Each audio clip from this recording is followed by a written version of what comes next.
अस्सलाम वालेकुम। तो आज हम अपनी एक्सरसाइज 4.1 के कुछ क्वेश्चंस को आज सॉल्व करेंगे। तो लास्ट टाइम हमने 4.1 एक्सरसाइज का क्वेश्चन नंबर 66 हमने डिस्कस किया, 65 से डिस्कस किया था। तो 66 सेम एज इट इज़ है। तो आज हम डिस्कस करेंगे क्वेश्चन नंबर 67।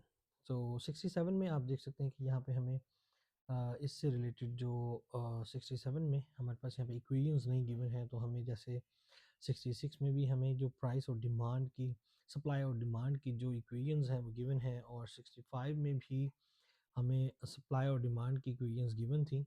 लेकिन इस बार 67 में हमें ये इक्वेशंस गिवन नहीं है। तो यहाँ पे कुछ डाटा है, हमने अंडरस्टैंड करना है कि उस डाटा के थ्रू हम किस तरह से हमारी इक्वेशंस को जनरेट कर सकते हैं। ओके, तो अब क्वेश्चन में जो मेन पर्पस है वो है supply and demand for soybean. तो आज हम डिस्कस ये करेंगे कि सोयाबीन एक किसी भी मार्केट में सोयाबीन की जो प्राइस और सप्लाई और डिमांड के लिए जो प्राइस और क्वांटिटी है उसके दरमियान क्या रिलेशन होगा। ओके, तो अब यहाँ पे एक चीज़ याद रखेंगे, जो यहाँ पे बुशल है ये हमारे पास एक क्वांटिटी का यूनिट है। जैसे किलोग्राम्स होते हैं, जैसे किलोग्राम्स के बाद ग्राम्स हैं, और ग्राम्स के साथ फिर हम उसको डिफरेंट मैयर के हमारे पास उसके यूनिट्स होते हैं। तो बुशल भी एक उसका यूनिट है। तो अब अगर हमारे पास प्राइस $4.8 में है, $4.8 पर बुशल है सोयाबीन के लिए। The annual supply for soybean, supply के लिए ये है। तो अगर ये सप्लाई के लिए हमारे पास अगर इसकी प्राइस है पर बुशल, तो अब mid west, in the mid west is 1.9 billion bushels. Okay, तो फिर उसकी सप्लाई क्या है, हमारे पास एनुअल सप्लाई कितनी है, 1.9 billion bushels. Okay, and the annual demand is, अगर डिमांड हमारे पास एनुअल 2.0 बुशल्स है, so when the price increase, जब सिंपल अगर आपको समझ आया हो, तो अगर हमारे पास प्राइस अगर हम पर बुशल रखें 4.80, तो हमारे पास जो उसकी सप्लाई है वो 1.9 बिलियन होती है, और उसकी जो डिमांड होती है वो 20 बिलियन हो जाती है। मीन्स दैट हमारी जो डिमांड है वो सप्लाई से ज़्यादा हो रही है। ठीक है, तो यहाँ पे शॉर्टेज में आएगा, लेकिन यहाँ पे प्रॉफिट ज़्यादा होता है, आपको पता है। ओके, तो और सेकंड थिंग है कि व्हेन द प्राइस इंक्रीज, अगर हम प्राइस को इंक्रीज कर दें 5.10 पर, ठीक है, पर बुशल अगर हमने प्राइस इंक्रीज की है, तो हमारी एनुअल सप्लाई जो है वो हमारी इंक्रीज हो जाती है 2.1 बिलियन। लेकिन हमारी डिमांड जो है वो डिक्रीज हो जाती है 1.8 बिलियन बुशल्स। अब देखिए यहाँ पे हमारे पास प्राइस के साथ सप्लाई और डिमांड दो सेपरेटली गिवन है, तो हमें दोनों का सेपरेटली एक ग्राफ बनाना होता है। तो हम यहाँ पे क्या करेंगे, हमारे पास प्राइस लिखेंगे। प्राइस अगर हमारे पास 4.80 है, तो इसके साथ अगर ये मैं लिख रहा हूँ point for the supply, supply के लिए, तो हमारे पास इसमें हमारी सप्लाई कितनी होती है, 1.9 बिलियंस। ठीक है, और इस प्राइस पे जो हमारी डिमांड है वो $4.80 पे कितनी होती है, हमारी डिमांड इंक्रीज हो जाती है 2 बिलियंस पर जाती है। ठीक है, और ये हमारे पास हो गई एक के लिए, ये हमारे पास आ गए। और सेकंड सप्लाई हमारे पास अगर हम प्राइस जो है वो 5.1 रखें, तो हमारे पास सप्लाई जो है वो हो जाती है 2.1, और फिर इसकी जो डिमांड है वो इस प्राइस पे 5.1 पे कितनी आ रही है, हमारे पास 1.8। ओके, तो हमने ये प्राइस के रिस्पेक्ट से सप्लाई और डिमांड पॉइंट्स यहाँ पे हमारे ड्रॉ किए हैं।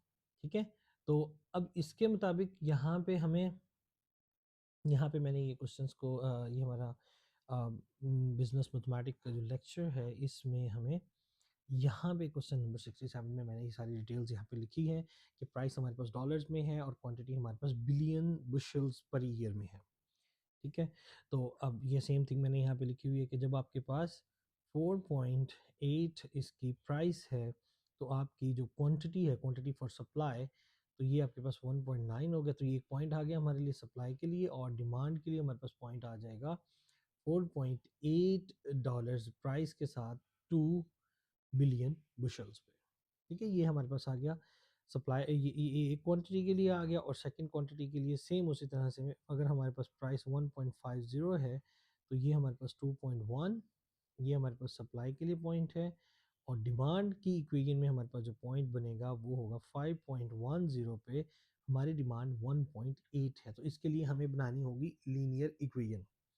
ओके, सो लीनियर इक्वेशन के लिए हमें पता है कि हम ये इक्वेशन यूज़ करते हैं y is equals to M X plus C. ठीक है, अब m यहाँ पे, इसको हम यहाँ पे कहते हैं स्लोप।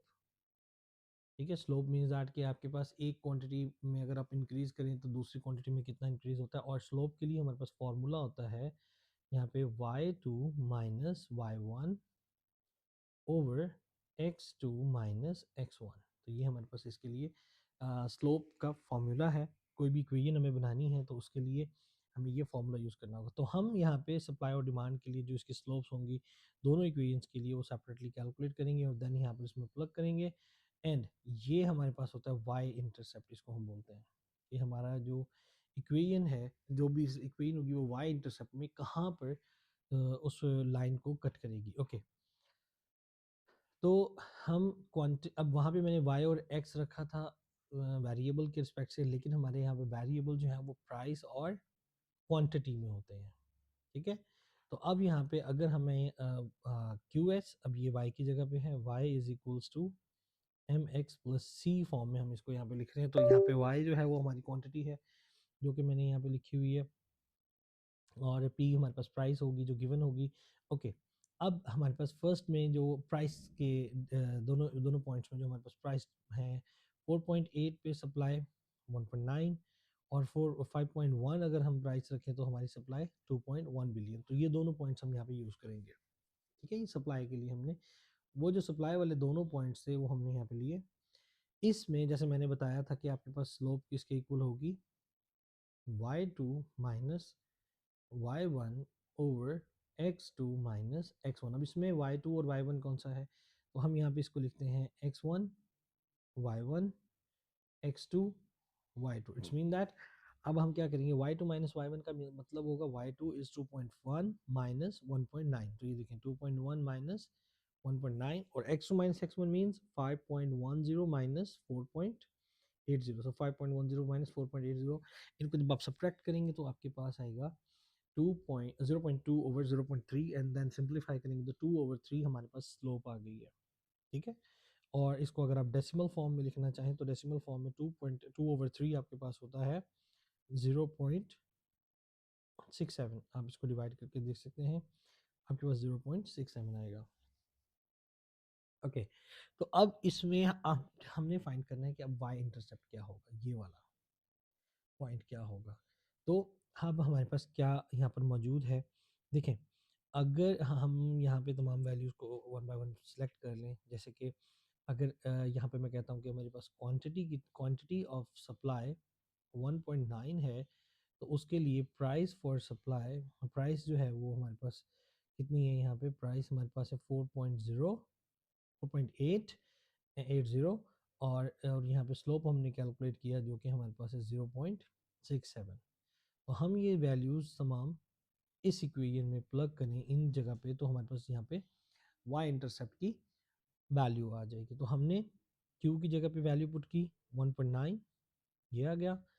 एम की जगह वैल्यू हमने 0.67 या फिर 2.2/3 आप लिख सकते हैं, एंड देन प्राइस 4.8 थी वो हमने यहाँ पे लिखी प्लस बी। ओके, तो इसको हम सिंप्लीफाई कर लेते हैं। अब ये बी वैल्यू, ये जो हमारे पास ये क्वांटिटी बनी है, इसको हम दूसरी साइड पर मल्टीप्लाई करेंगे और इसको हम सिंप्लीफाई कर, सॉरी यहाँ पे ये ऐड है तो दूसरी साइड पे डिवाइड हो जाएगा। तो सॉरी ऐड है तो सब्ट्रैक्ट हो जाएगा। 1.9 माइनस, अब इसको जब हम सिंप्लीफाई करें तो वेट मैं ज़रा इसको वाइट यहाँ पे इसको सिंप्लीफाई करके आपके सामने लिख देता हूँ कि अगर आपके पास कैलकुलेटर नहीं है तो आप इसको सिंपली कैसे सिंप्लीफाई कर सकते हैं। आपके पास नंबर है 2/3 इंटू 4.8। आप सबसे पहले 4.8 को डेसिमल से फ्रैक्शन में कन्वर्ट करें। जब आप इसका डेसिमल पॉइंट ख़त्म करेंगे तो आप लिखेंगे 48।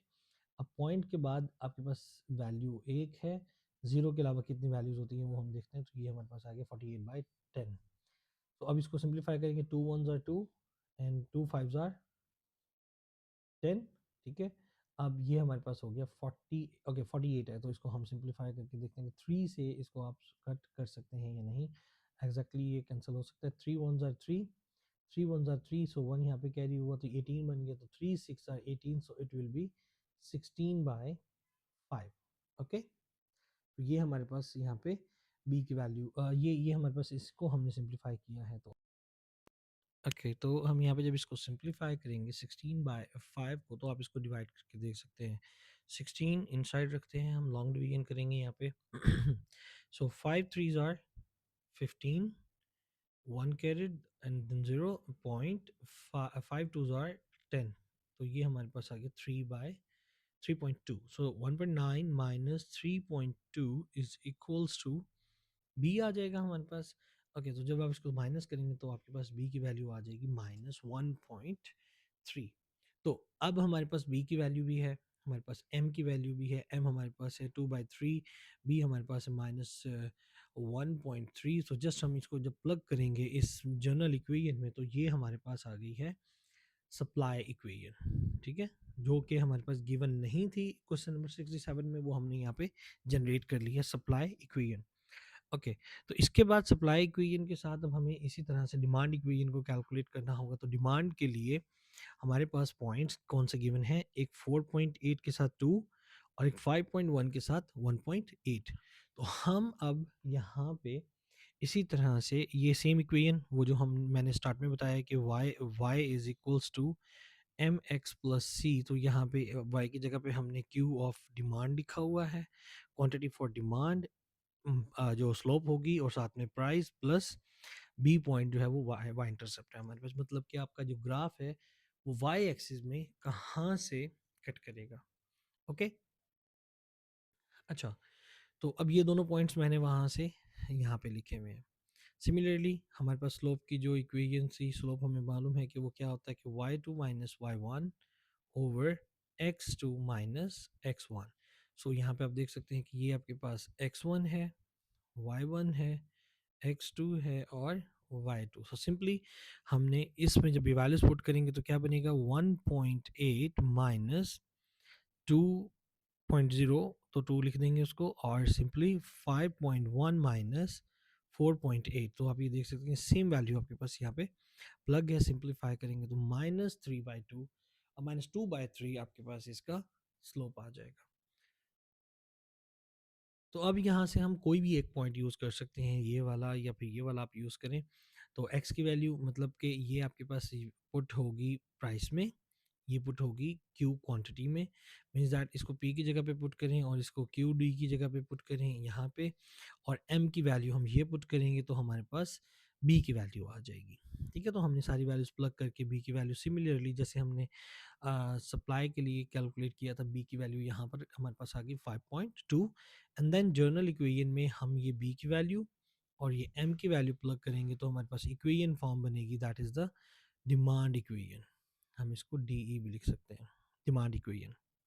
तो अब जो क्वेश्चंस में क्वेश्चन नंबर 67 में हमारे पास नहीं है, वो क्या था कि हमारे पास सप्लाई इक्वेशन नहीं थी, हमारे पास डिमांड इक्वेशन नहीं थी, वो दोनों हमने यहाँ पे जनरेट कर ली हैं। तो अब यहाँ पे हमें तो क्वेश्चन क्वेश्चन हम देख सकते हैं कि क्वेश्चन में हमारे से क्या डिमांड किया गया था कि ओके, मैं बुक पे वापस से जाता हूँ। यहाँ से जो हमारी बुक है उसमें आप देखें कि आपके पास यहाँ पे जो क्वेश्चन 67 है उसमें फर्स्ट पार्ट में हमने क्या बनाना था, जो प्राइस सप्लाई इक्वेशन थी वो हमने बना ली। फिर सेकंड में हमने बी पार्ट में एक प्राइस डिमांड इक्वेशन थी वो भी हमने जनरेट कर ली अभी। ओके, तो अब नेक्स्ट में हमने इक्विलिब्रियम प्राइस एंड क्वांटिटी देखनी है, जहाँ पर हमारी जो दोनों सप्लाई और डिमांड इक्वल हो जाए। सप्लाई डिमांड जब इक्वल होगा तो किस तरह से होगा, सप्लाई डिमांड इक्वल के लिए हम दोनों इक्वेशंस को इक्वल रखते हैं। ठीक है, जैसे हमने यहाँ पे दो इक्वेशंस को कैलकुलेट किया। हमारे पास जो फर्स्ट थी वो थी क्वांटिटी फॉर सप्लाई इक्वेशन, और सेकंड हमारे पास quantity for demand equation. So quantity for demand हमारे पास ये आया था -2/3p प्लस 5.2। ओके, और जो हमारे पास फर्स्ट इक्वेशन आई थी वो 2/3p माइनस 1.2/3p माइनस 1.3। तो ये हमारे पास आया था इक्वेशन सप्लाई के लिए, ये हमारे पास डिमांड के लिए आया है। अब हमें क्या करना है, सप्लाई और डिमांड दोनों को इक्वल रख देना है। Quantity for supply, quantity for demand means that कि अगर ये दोनों साइड्स इक्वल हैं तो हमारे पास ये दोनों साइड्स भी क्या होंगी, सेम।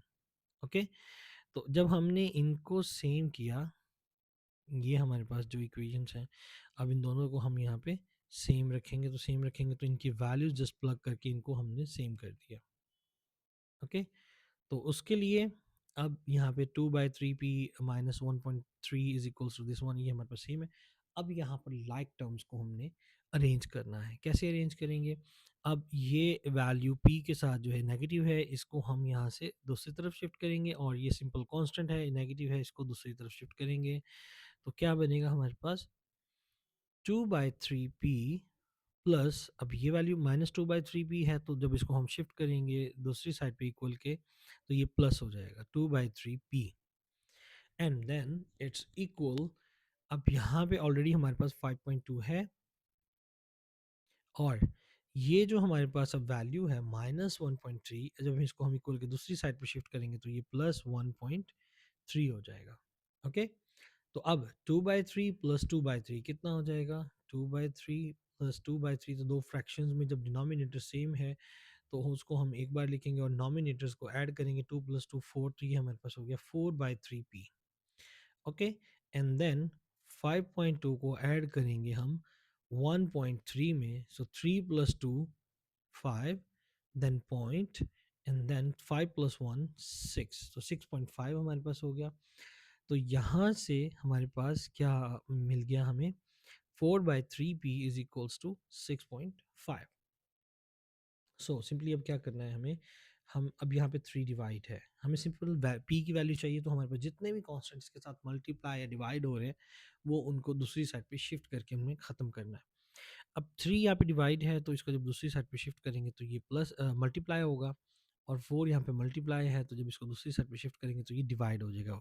मीन्स के हमारे पास यहाँ पे हम जब इसको सिंप्लीफाई करेंगे तो क्या आएगा, तो इसको हम यहाँ से लिख सकते हैं कि this implies p is equals to 3/4, तो मतलब डिवाइड था, 3 मल्टीप्लाई हो गया, 4 मल्टीप्लाई था, डिवाइड हो गया, मीन्स दैट कि वो शफल हो जाएगा जब उसको हम इक्वल के दूसरी साइड पे ले जाएंगे, और फिर ये मल्टीप्लाई हो जाएगा दूसरी साइड पे, वैल्यू कौन सी है 6.5। ओके, तो जब आप इसको कैलकुलेटर से अगर चेक करें या आप इसको सिंप्लीफाई करके देखें, तो हमारे पास पी की प्राइस जो है वो इक्विलिब्रियम के लिए 4.875 डॉलर्स बनेगी। तो यहाँ पे आप डॉलर्स का साइन साथ में लाजमी मेंशन करेंगे, क्योंकि हमारी प्राइस जो है वो डॉलर्स में है। तो इक्विलिब्रियम स्टेट के लिए ये जो हमारे पास सोयाबीन की मार्केट में हमें अगर इक्विलिब्रियम चाहिए कि हमारी डिमांड और सप्लाई दोनों इक्वल रहे, तो उसके लिए हमें प्राइस कितनी रखनी होगी, 4.875, और फिर हम ये देखेंगे कि हमारी फिर जो इसकी क्वांटिटी होगी सप्लाई और डिमांड की, जो कि दोनों इक्वल होगी, तो वो क्या बनेगी। चलें अब उसको देखते हैं। अब सिंपली करना क्या है, हमारे पास दो इक्वेशंस हैं 1 एंड 2। आप p की वैल्यू किसी भी इक्वेशन में दोनों में से प्लग कर सकते हैं, ठीक है। तो अभी यहाँ पर मैंने इसको फर्स्ट इक्वेशन में प्लग किया है, तो आप देख सकते हैं कि क्या बन रहा है, q इज इक्वल्स टू 2/3, यहाँ पे लिखा हुआ है, p की वैल्यू हम यहाँ पे प्लग करेंगे, तो वो हमारे पास है 4.87, जो मैंने यहाँ पे पुट कर दी, -1/1.3। ठीक है, आप इसको कैलकुलेट करें तो आपके पास बनेगा 1.95। सिमिलरली अगर आप p की वैल्यू को सेकंड इक्वेशन में प्लग करके भी चेक करना चाहें, तो आपके पास आंसर सेम आएगा, जो कि क्वांटिटी है। और क्वांटिटी हमारे पास थी किसमें, ये बुशल, बुशल बिलियंस बुशल्स में थी, ठीक है। यहाँ पे आप देख सकते हैं कि हमारे पास जो क्वांटिटी है वो बिलियन बुशल्स पर ईयर में है।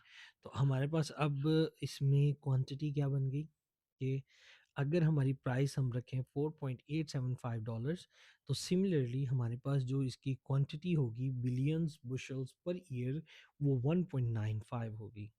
तो इस क्वांटिटी, इस प्राइस के साथ और इस क्वांटिटी के साथ हमारे पास जो है वो इक्विलिब्रियम स्टेट रहेगी। हमारे पास जितनी भी क्वांटिटी होगी सोयाबीन की, वो सब हम सेल कर सकते हैं विद इन ईयर, क्योंकि ये एनुअली है हमारे पास डाटा है। ओके, ओके, तो अब यहाँ पर जो डी पार्ट था उसमें हमें ग्राफ ड्रॉ करना था। ओके, ग्राफ के लिए हमें क्या करना है, जैसे हमारे पास ये दो इक्वेशंस हैं, मैं बकाया तमाम स्टफ़ यहाँ से रिमूव कर देता हूँ ताकि हम यहाँ पे ग्राफ के लिए इजीली चीज़ों को मेंशन कर सकें। ओके, आपने यहाँ पे इक्विलिब्रियम स्टेट फाइंड कर ली। अब जो नेक्स्ट चीज़ है वो मेन हमें जो पता होना चाहिए वो है कि हमें किस तरह से इन चीज़ों को यहाँ पे ग्राफ में हमें मेंशन करना है। ठीक है, ओके। तो ग्राफ में मेंशन करने के लिए हमारे पास सबसे पहली चीज़ क्या होगी कि हमने वन बाय वन सबसे पहले आपने देखना है कि आपके पास जो इक्विलिब्रियम स्टेट है जो कि ये है। अब ये है प्राइस, मीन्स दैट जो कि आप एक्स एक्सिस के लिए यूज़ करते हैं। फर्स्ट वाली वैल्यू क्या है? This one is price, this one is quantity.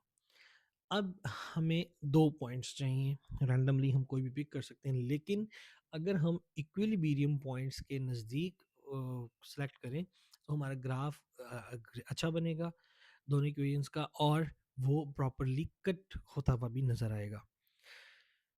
Okay, अब हमारे पास पॉइंट है 4.8। तो आई थिंक कि अगर हम 4 एंड 5, बिकॉज ये 4.8 4 और 5 के बिटवीन है, तो 4 और 5 हम दोनों सेलेक्ट करते हैं पी के लिए। पी हम वन टाइम पुट करेंगे 4 एंड देन पुट करेंगे 5 इन दोनों इक्वेशंस में। ठीक है, तो उसके लिए आप देख सकते हैं कि हमारे पास जो फर्स्ट इक्वेशन है वो क्वांटिटी में लिखा हुआ है 2/3। ठीक है, और इसके साथ p माइनस 1.3। ओके, तो यहाँ पे मैं पहले फर्स्ट इक्वेशन के लिए यहाँ पे मैं सप्लाई के लिए यहाँ पे मैं ग्राफ बनाने के लिए p की वैल्यू, यहाँ पे हम p की वैल्यू रखेंगे। p रखेंगे 4 और 5। ठीक है, ये हमारे पास होगी डाटा है, ये हमारे पास सप्लाई का। ठीक है, सप्लाई के लिए हम ये दोनों पॉइंट्स को फिर वहाँ पे मेंशन करेंगे। ओके, तो हमारे पास यहाँ पे कुछ जो 2/3 इंटू एक्स, सॉरी पी है माइनस 1.3। तो जब आप यहाँ पे पुट करेंगे 4 तो आपके पास वैल्यू आएगी 1.367।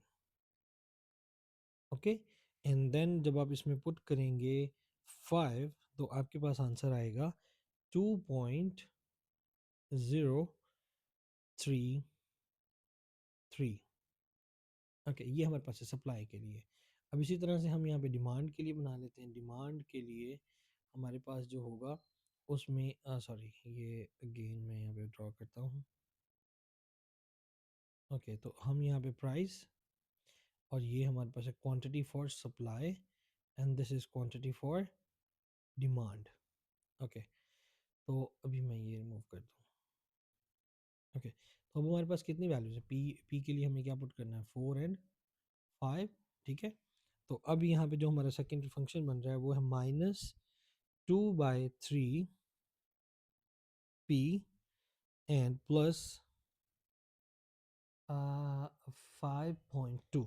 ओके, तो ये जब इसमें आप 4 पुट करेंगे प्राइस तो आपके पास आंसर आएगा 2.56। ठीक है, एंड देन जब आप इसमें पुट करेंगे wait 2/3 X plus 5.2। Okay, I am sorry. तो अब यहाँ पे जब आप इसमें वैल्यू पुट करेंगे तो हमारे पास 5 जब इसमें हम पुट करेंगे तो हमारे पास आंसर आएगा। ओके, अभी मैं ज़रा कैलकुलेट करके आपको इसमें वैल्यू बता देता हूँ कि जब हम इसमें 5 पुट करेंगे तो हमारे पास आंसर आएगा 1.87।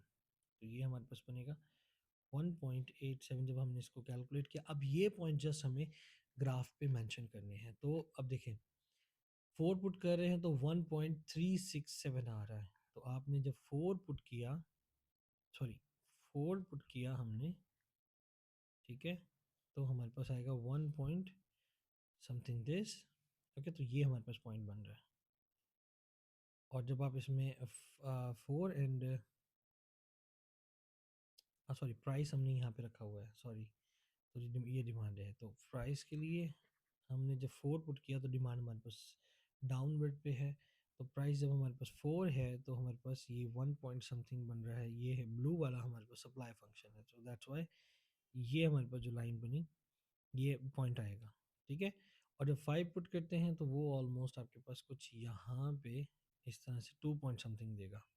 एंड सिमिलरली सेकंड के लिए जब आपने पुट किया 4 तो आपके पास 2.4 पे आप देख सकते हैं 2 पॉइंट समथिंग आपको आंसर दे रहा है, और 5 पे ये 1 पॉइंट समथिंग आंसर दे रहा है। तो ये रेड लाइन आप इन 2 पॉइंट्स में से पास करेंगे और ब्लू लाइन आप इन 2 पॉइंट्स में से पास करेंगे, तो आपके पास ये इक्विलिब्रियम स्टेट है जहाँ पे वैल्यू आपके पास है 4.8। प्राइस ये देखें, प्राइस में आपके पास यहाँ 4.8 है ना, तो फर्स्ट वाली वैल्यू वैसे हम यहाँ पे एक्स एक्सिस पे रखते हैं, यहाँ पे प्राइस मैंने वाई एक्सिस पे रखा है 4.875 एंड 1.95। तो ये आपके पास इसमें पॉइंट बनेगा। तो इसमें आप 1.95 को पहले रख सकते हैं क्योंकि वो एक्स एक्सिस पे है, तो इसको हम चेंज करके भी लिख सकते हैं यहाँ पे कि क्योंकि ये हमारे पास एक्स एक्सिस में पहले हम एक्सिस को लिखेंगे तो 1.95 एंड देन इट्स 4.875। तो ये आपके पास पॉइंट है जहाँ पे आपके पास इक्विलिब्रियम स्टेट है। और जो मैंने ये 2 पॉइंट्स सेपरेटली हर लाइन पे लगाए हैं, तो इनमें से जब आप स्ट्रेट लाइन पास करेंगे तो ये आपके पास स्ट्रेट लाइन बनेगी जो कि सप्लाई और डिमांड की। तो ये हमारे पास इसका ग्राफ है। होप कि आपको ये समझ आया होगा। एंड सिमिलरली हमारे पास जो क्वेश्चन नंबर इस नेक्स्ट क्वेश्चन है बुक में, तो वो भी सेम पैटर्न पे है। तो उसके लिए मैं आपको थोड़ा सा गाइडलाइन देता हूँ कि हमारे पास नेक्स्ट क्वेश्चन है 68। 68 में भी हमें जो है वो इक्वेशंस गिवन नहीं है। तो अब यहाँ पे क्या है कि supply and demand for corn. Okay, so अगर हम प्राइस रखें $2.13 पर बुशल, तो हमारे पास सप्लाई जो है वो 8.9 बिलियंस होती है बुशल्स में, और जो उसकी डिमांड होती है वो 6.5 होगी। तो सिंपली हमने क्या करना है, फर्स्ट हमने प्राइस रखनी है, तो price means that 2.13, okay, and 8.9, सो ये हमारे पास है सप्लाई, ओके। और डिमांड के लिए जो हमारे पास पॉइंट बनेगा 2.13 पे हमारी जो डिमांड आ रही है वो है 6.5, ओके। एंड इसी तरह से डिमांड ये हमारे पास डिमांड के लिए है जब हमारे पास ये प्राइस है। और इसके बाद अगर हम प्राइस को डिक्रीज कर दें 1.5 पे, तो 1.5 प्राइस के साथ हमारे पास जो सप्लाई है वो हो जाती है 8.2 बिलियन बुशल्स, और हमारी डिमांड जो है वो बढ़ जाती है 1.5 प्राइस के साथ, जो कि 7.4 पे चली जाती है। ठीक है, तो ये हमारे पास 2 पॉइंट्स हैं। तो इस सिमिलरली अब हमने क्या, ये सप्लाई के लिए है फर्स्ट वाला, और ये डिमांड के लिए। तो ये पॉइंट्स हमने इसी तरह से, जैसे हमने क्वेश्चन नंबर 67 में स्लोप कैलकुलेट की, तो यहाँ पर भी हमने क्या करना है, स्लोप कैलकुलेट करनी है। तो इस क्वेश्चन नंबर 67 में हमारे पास ये 2 पॉइंट्स हैं, तो उसके लिए हमने स्लोप कैलकुलेट की, तो वो क्या हुई, स्लोप का फॉर्मूला आपको याद होगा अब के y2 minus y1 over x2 minus x1। तो जो आपके पास पॉइंट्स हैं उनमें आपने क्या करना है, ये आपके पास x1, ये y1, ये x2 और ये y2। तो यहाँ से मैंने जो सप्लाई वाले पॉइंट्स हैं वो दोनों यहाँ पे लिखे हुए हैं। वहाँ पे हमारे पास 4 पॉइंट्स हैं ना, तो उनमें से सप्लाई वाले पॉइंट लिखे हैं। देन हमने सप्लाई के बाद डिमांड वाले के लिए ये सप्लाई इक्वेशंस, और सिमिलरली डिमांड्स पॉइंट्स हमारे पास ये हैं, तो इनके लिए हम डिमांड इक्वेशंस सिमिलरली वैसे ही बनाएंगे जैसे हमने प्रोसेस पहले किया है। एंड देन ये ए पार्ट और बी पार्ट हमारे पास यहाँ पे कंप्लीट हो जाएगा इस क्वेश्चन का। और देन इक्विलिब्रियम के लिए दोनों इक्वेशंस को इक्वल रखेंगे, तो प्राइस हमारे पास जो आएगी उस प्राइस को आपने डायरेक्टली पुट कर देना है जो हमारे पास गिवन क्वेश्चन है, और जो जो इक्वेशंस हैं, कोई जो 2 इक्वेशंस हमारे पास बनी है, ये वाली हमारे पास क्योंकि डिमांड सेम है, तो दैट्स वाई हम इनको इक्वली यहाँ पे पुट कर देंगे। एंड सिमिलरली जैसे हमने ग्राफ पहले ड्रॉ किया वैसे हम इसका यहाँ पे ग्राफ भी ड्रॉ कर लेंगे। होप कि आप लोगों को ये समझ आया होगा। अगर कोई भी क्वेश्चन हो आपका तो आप मुझसे पूछ सकते हैं। Thank you so much, have a good day, good bye.